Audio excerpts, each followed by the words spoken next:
C'est en présence de la presse nationale et internationale que l'économiste de formation et ancien secrétaire exécutif de l'Union nationale, Paul-Marie Ngunju, a tenu à inaugurer sa permanence politique ce samedi 2 avril 2022 au quartier Ancien Sobraga, dans les locaux de l'ancien siège de l'Union nationale, restaurés et ornés pour la circonstance. Je vous ai tous invités ce matin pour entrer dans ces lieux qui vont devenir, à compter de ce jour, ma permanence politique. Ce n'est pas un point de presse, c'est une visite des lieux.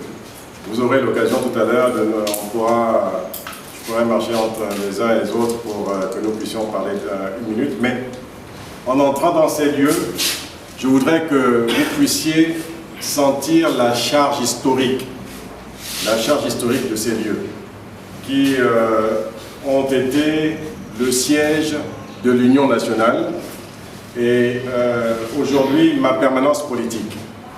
Et en sentant la charge historique, je voudrais vous faire visiter les lieux en faisant un parcours de l'histoire qui a jalonné la création de l'Union nationale et l'utilisation de ces lieux pour ce grand parti. Riche en émotions, car le patron des lieux n'a pas manqué de nous partager en images la belle histoire de l'Union nationale à sa création. Dans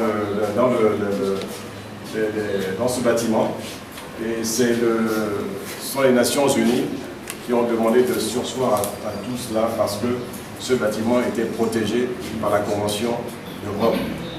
Donc ils ne pouvaient pas faire le cadre de Nations, sauf à la demande de l'ambassade, si c'est une ambassade, qui se retrouvaient en danger. Et dans le cas d'espèce, ils ne pensaient pas qu'il y avait un danger immédiat qui puisse permettre au gouvernement de donner l'action. Notons que l'objectif de ce dernier est de promouvoir l'idéal de l'Union nationale, le combat pour l'alternance et la restauration des valeurs du fondement de la République gabonaise.